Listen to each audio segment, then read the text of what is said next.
Olá, tudo bem? Nós vamos hoje estudar o capítulo 17 do livro Campo de Batalha da Mente. Alguém faça para mim, não quero assumir a responsabilidade. Lembra que no capítulo anterior, na mentalidade de deserto número 1, nós falamos do meu futuro é determinado pelo meu passado e pelo meu presente. Na segunda mentalidade de deserto, a gente vai falar sobre alguém faça para mim, não quero assumir responsabilidade.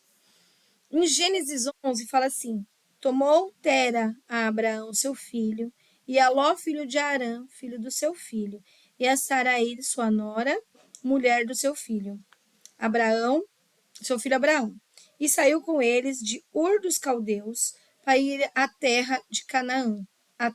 Foram até Arã, onde ficaram. A responsabilidade é frequentemente definida como nossa resposta à habilidade de Deus. Ser responsável é responder às oportunidades que Deus coloca diante de nós. Isso também a gente fala muito sobre o chamado, né? O nosso chamado. A gente tem uma oportunidade, então a gente tem que responder a essa oportunidade com responsabilidade. Deus deu ao pai de Abraão uma responsabilidade, uma chance de responder à sua habilidade. Deus colocou diante deles a oportunidade de ir para Canaã, Canaã, terra prometida. Mas em vez de ir o caminho todo com o Senhor, ele escolheu parar e se estabelecer em Arã, né? Um local que não foi planejado por Deus, não foi determinado por Deus. É bastante fácil ficarmos entusiasmados quando Deus fala conosco e nos dá uma oportunidade para fazer alguma coisa, né? Mas, como Tera, muitas vezes jamais terminamos o que começamos porque entramos e percebemos que há mais que arrepios e entusiasmo. A maioria dos nossos empreendimentos é estimulante simplesmente porque são novos. Tem pessoas que se motivam por serem novos e depois entra numa zona de conforto, entra no automático e acabam desanimando, né? A mesma coisa no nosso ministério. A gente tem que tomar muito cuidado com isso. Muitos crentes fazem o que a Bíblia diz que Tera fez. Partem para um lugar e se estabelecem em outro ao longo do caminho. Ficam cansados ou exaustos. Eles gostariam de terminar o trajeto, mas realmente não querem a responsabilidade que vem com isso. Então, quando a gente segue um caminho, tem uma responsabilidade. Então, no primeiro desafio, na primeira algo se torna mais difícil, né? No primeiro empecilho, o que acontece? Não, vamos por aqui e nos estabelecer aqui que é mais tranquilo, né? Ou interromper a caminhada e voltar, que muitos fazem. Responsabilidade pessoal não pode ser delegada. Então, assim, cada um recebe uma responsabilidade, a gente não pode delegar, é nossa. Né? Numa empresa, por exemplo, o gerente pede, o patrão pede para o gerente passar para os funcionários tal informação. O que acontece? O patrão passou para o gerente vai passar para um subordinado dele, e esse subordinado vai espalhar essa orientação. O que acontece se o patrão pede para o gerente vai pedir para o subordinado, né, o coordenador, e esse coordenador, ao invés de ele replicar a informação, ele vai em um dos integrantes do grupo da equipe, passa a informação e pede para que esse integrante repasse a informação. O que aconteceu aí? Né?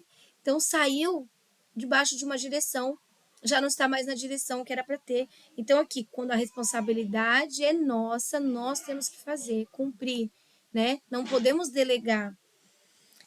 Em Êxodo 32, fala assim, que no dia seguinte, disse Moisés ao povo, vós cometestes grande pecado, agora, porém, subirei ao Senhor e, porventura, farei propiação pelo vosso pecado. Tornou Moisés ao Senhor e disse, ora, o povo cometeu grande pecado, fazendo para si deuses de ouro. Agora, pois, perdoa-lhe o pecado? Ou, se não, risca-me, peço-te do livro de que escreveste. Os israelitas não queriam assumir responsabilidade por nada, né? Quando a gente vai estudar, então a gente vê que os israelitas não queriam. Moisés fazia orações deles e buscava Deus por eles, né? A gente vê muito no tabernáculo. né? O sumo sacerdote levava os pecados, né, do povo, então ele levava. A responsabilidade era delegada. E aqui no caso também, Moisés, aqui, subirei ao Senhor. Ele subiu ao monte para falar com o Senhor. Então, ele fazia oração, ele buscava a Deus por todos.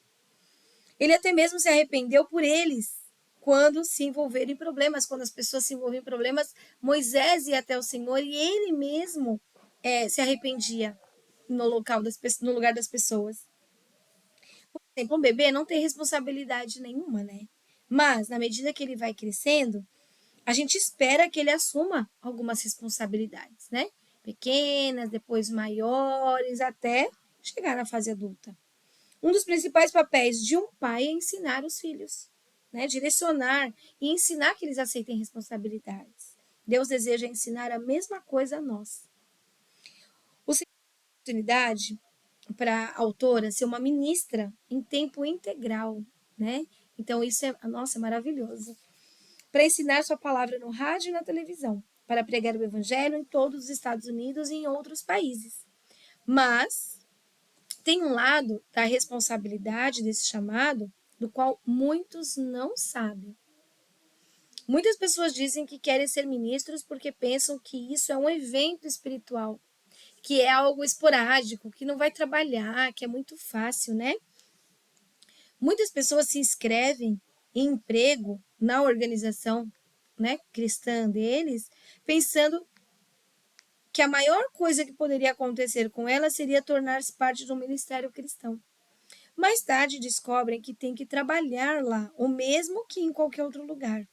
Tem que levantar cedo, tem que chegar lá, tem que submeter a autoridades, tem que seguir rotina. Quando as pessoas dizem que querem vir trabalhar conosco, digo-lhes que não flutuamos em torno de uma nuvem o dia inteiro, cantando aleluia. Trabalhamos, caminhamos em integridade e fazemos o que fazemos com excelência. Claro, é um privilégio trabalhar em um ministério, mas tento mostrar aos novos candidatos que quando os arrepios e as excitações, né, diminuírem, eles nos encontrarão esperando deles altos níveis de responsabilidade. Então, assim, quando a gente está no início, nossa, eu assumi um ministério, nossa, eu me converti, nossa, eu me batizei, uau, eu finalizei o curso. Então, entra, né, aquele estado de êxtase, aquele estado de euforia, de entusiasmo. E conforme vai passando, a gente vai vendo, né, que não é tudo mil maravilhas, que existem empecilhos, que existem desafios, que existe o cansaço, existe a responsabilidade, e aí isso vai desanimando. Então, quando ela fala assim, ó, quando os arrepios e excitação tiverem diminuído, mesmo assim, né, os patrões lá, os diretores, os chefes, as autoridades estarão esperando das pessoas que estão lá altos níveis de responsabilidade. Então, isso acontece muito também no meio do nosso ministério. Vai ter com formiga. Essa mentalidade preguiçosa que os israelitas tinham era uma das coisas que os mantiveram 40 anos no deserto, né? Fazendo uma viagem que seria para 11 dias. Eles acabaram ficando 40 dias. Provérbios fala assim, numa passagem de 6 a 11. Vai ter com a formiga, ó preguiçoso, considera os teus caminhos e se sábio. Não tendo ela chefe, nem oficial, nem comandante. No estio prepara o seu pão, na cega junto o mantimento. Ó preguiçoso, até quando ficarás deitado? Quando te levantarás do teu sono? Um pouco para dormir, um pouco para tosquenejar.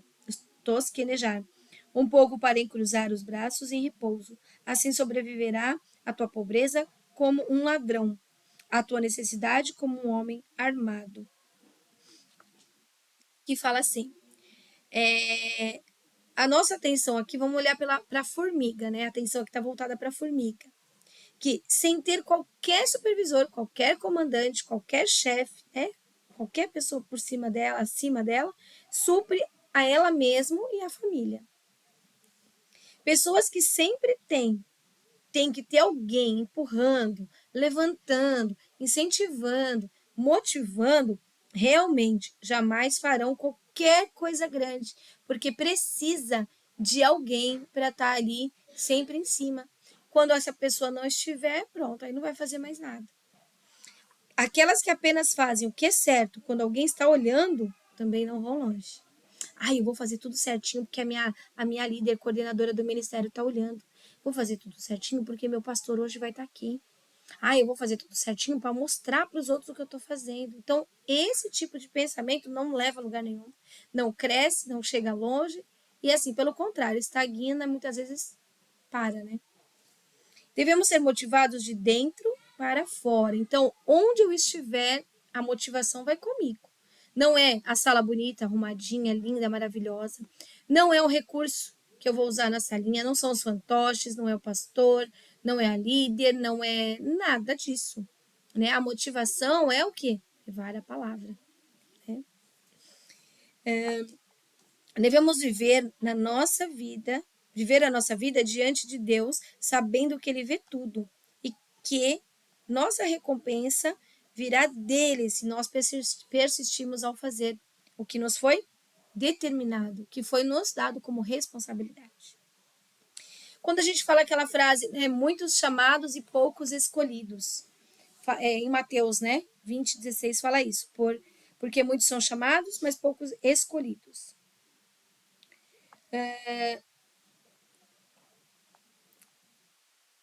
As pessoas têm uma força de desejo, não é força de caráter, tá? Tem mentalidade de deserto. Querem ter tudo e não fazer nada. Querem os méritos, mas não fazer, né?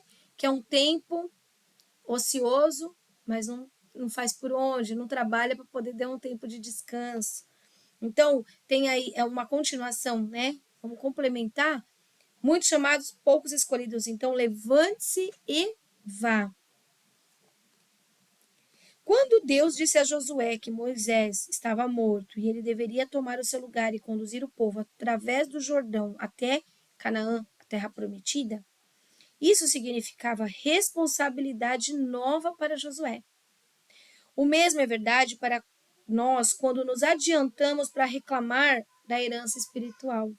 Jamais teremos o privilégio de ministrar sobre a unção de Deus se não desejarmos assumir nova responsabilidade seriamente. Aqui. Deus espera que sejamos responsáveis e tomemos conta de tudo o que Ele nos dá. Façamos alguma coisa com isso que produza bom fruto. Se não usarmos os dons e talentos que Ele tem nos dado, então não estaremos sendo responsáveis com o que Ele nos tem confiado. Para isso, esteja preparado. Mateus 25. Vigiai, pois, né? Vigiai quer dizer ter atenção, ser cauteloso, ser ativo. Vigiai, pois, porque não sabeis o dia nem a hora do quê? Da vinda de Jesus. Mateus 25 é um capítulo que ensina muito o que nós devemos fazer enquanto esperamos a volta de Jesus. Ele ensina muito. Mateus é um livro muito importante.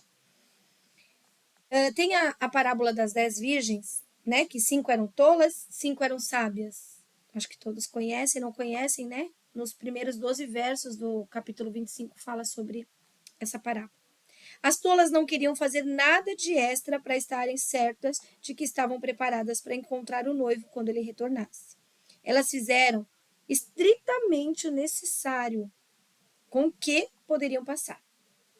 Elas não queriam andar a milha extra, então levaram apenas a quantia de óleo que precisavam para suas lamparinas até o local X.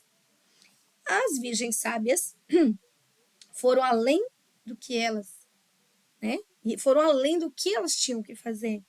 Elas levaram óleo extra para se assegurarem de que estavam preparadas para uma longa espera. Quando o noivo veio, as tolas descobriram que suas lâmpadas estavam se apagando. E elas, claro, queriam que as sábias lhe dessem óleo extra. É isso que acontece. Pessoas preguiçosas, procrastinadoras, sempre querem que aqueles que trabalham duramente assumam suas responsabilidades fazendo por elas o que eles mesmos deveriam estar fazendo, né? Empresta um pouquinho que o meu está acabando, mas por que você não trouxe a mais? Não é? Então nós temos sempre que ser sábios, Nós temos que ser sábios, nós não podemos ser preguiçosos, nós não podemos ser procrastinadores. O que é procrastinadores? Deixar para depois. Ah, amanhã eu faço. Ah, isso aqui dá, vou descansar um pouquinho amanhã, ou depois eu faço isso. Não, gente, é o agora, né? Não ser preguiçosos, principalmente quando se refere às coisas de Deus. E o nosso serviço, né, no natural, sem ser na igreja, também é importante, porque é um serviço dado por Deus. Então tem vida de Deus ali, então vamos fazer como se fosse para Deus. Use o que foi lhe dado. Mateus 25 ainda. Servo mau e negligente, que é uma outra parábola também do servo. Acho que vocês também devem conhecer. Tem a parábola que Jesus contou sobre 3 servos, aos quais foram dados talentos que pertenciam ao mestre deles. O mestre viajou para um país distante, esperando que seus servos tomassem conta dos seus bens enquanto ele estava ausente. O homem que recebeu 5 talentos usou. Ele os investiu e ganhou outros 5. O homem a quem foi dado 2 talentos fez o mesmo. Mas o homem a quem foi dado 1 talento o enterrou no solo porque estava muito amedrontado de perder. Ele estava com medo, né, de sair, fazer qualquer coisa. Teve medo do quê? Da responsabilidade.